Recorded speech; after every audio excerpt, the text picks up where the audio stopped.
بسم اللہ الرحمن الرحیم۔ آج میں آپ لوگوں کے سامنے حضرت اویس قرنی رضی اللہ تعالی عنہ کا واقعہ بیان کر رہا ہوں۔ حضرت اویس قرنی کی کہانی اسلامی تاریخ میں محبت، وفاداری اور والدین کی خدمت کی ایک شاندار مثال ہے۔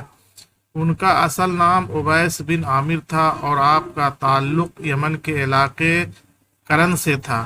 اسی وجہ سے آپ کو اویس قرنی کہا جاتا ہے۔ آپ نے رسول اللہ صلی اللہ علیہ وسلم کی زیارت تو نہیں کی، مگر آپ کی محبت اور عشق رسول کا عالم اتنا گہرا تھا کہ خود نبی کریم صلی اللہ علیہ وسلم نے ان کے ایمان اور اخلاص کی گواہی دی۔ حضرت اویس قرنی بچپن ہی سے یتیم تھے اور ان کی والدہ نابینا اور بوڑھی تھی۔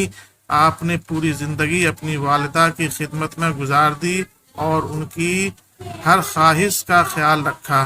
آپ کی والدہ کو اویس قرنی سے بے حد محبت تھی اور وہ انہیں کبھی بھی اپنی خدمت سے دور نہیں جانے دیتی تھی۔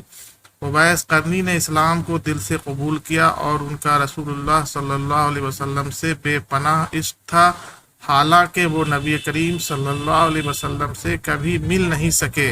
اویس قرنی کا دل ہمیشہ اس آرزو میں رہتا تھا کہ وہ نبی کریم صلی اللہ علیہ وسلم کی زیارت کریں، لیکن ان کی والدہ بیمار اور ضعیف تھیں اور ان کی خدمت میں مصروف ہونے کی وجہ سے وہ مدینہ نہیں جا سکے۔ ایک دن حضرت اویس قرنی کو خبر ملی کہ رسول اللہ صلی اللہ علیہ وسلم کا وصال قریب ہے۔ اس وقت ان کا دل اور بھی بے چین ہو گیا کہ وہ نبی کریم صلی اللہ علیہ وسلم کی زیارت کریں اور ان کی صحبت میں کچھ وقت گزار سکیں۔ انہوں نے اپنی والدہ سے اجازت طلب کی کہ وہ مدینہ جا کر نبی کریم صلی اللہ علیہ وسلم کی زیارت کریں۔ والدہ نے اجازت تو دی، لیکن شرط رکھی کہ وہ زیادہ وقت نہ گزاریں اور فوراً واپس آئیں تاکہ ان کی خدمت میں کوئی کوتاہی نہ ہو۔ حضرت اویس قرنی مدینہ منورہ پہنچے، لیکن جب وہ وہاں پہنچے تو معلوم ہوا کہ نبی کریم صلی اللہ علیہ وسلم اس وقت مدینہ میں موجود نہیں ہیں، کسی اور کام کے سلسلے میں مدینہ سے باہر گئے ہوئے تھے۔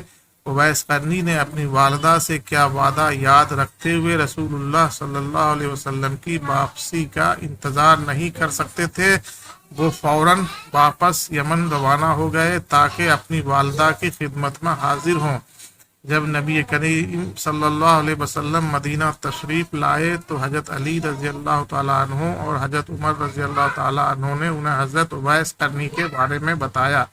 رسول اللہ صلی اللہ علیہ وسلم نے فرمایا، اویس قرنی میری امت کے سب سے نیک لوگوں میں سے ایک ہیں۔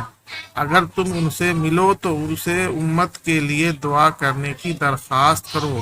انہیں نبی کریم صلی اللہ علیہ وسلم نے اپنی چادر مبارک حضرت اویس قرنی کے لیے چھوڑ دی اور حضرت علی رضی اللہ تعالیٰ عنہ اور حضرت عمر رضی اللہ تعالیٰ عنہ سے کہا کہ وہ یمن جائیں اور اویس قرنی کو یہ چادر دیں اور ان سے دعا کی درخواست کریں۔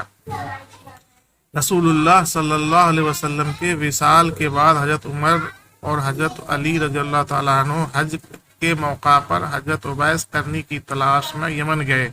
وہاں پہنچ کر انہوں نے ایک درویش شخص کو دیکھا جو بہت سادہ اور نیک سیرت تھا۔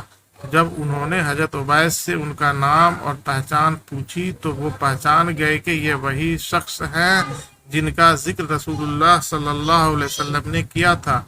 حضرت عمر اور حضرت علی رضی اللہ تعالیٰ عنہ نے انہیں رسول اللہ صلی اللہ علیہ وسلم کی چادر دی اور امت کی دعا کی درخواست کی۔ حضرت اویس قرنی نے رسول اللہ صلی اللہ علیہ وسلم کی چادر کو بوسہ دیا اور امت محمدی کی مغفرت کی دعا کی۔ حضرت اویس قرنی کے بارے میں کہا جاتا ہے کہ وہ دنیاوی زندگی میں گمنام اور فقیرانہ انداز میں زندگی بسر کرتے رہے، لیکن ان کا روحانی مقام بہت بلند تھا۔ ان کی زندگی والدین کی خدمت، عشق رسول اور اخلاص کی عظیم مثال تھی۔ ان کی یہ کہانی ہمیں یہ سب سکھاتی ہے کہ والدین کی خدمت اور نبی کریم صلی اللہ علیہ وسلم سے محبت انسان کو دنیا اور آخرت میں بلند مقام عطا کرتی ہے، چاہے دنیا انہیں پہچانے یا نہ پہچانے۔ اگر آپ لوگوں کو یہ ویڈیو اچھی لگے تو شیئر، سبسکرائب اور لائک ضرور کریں۔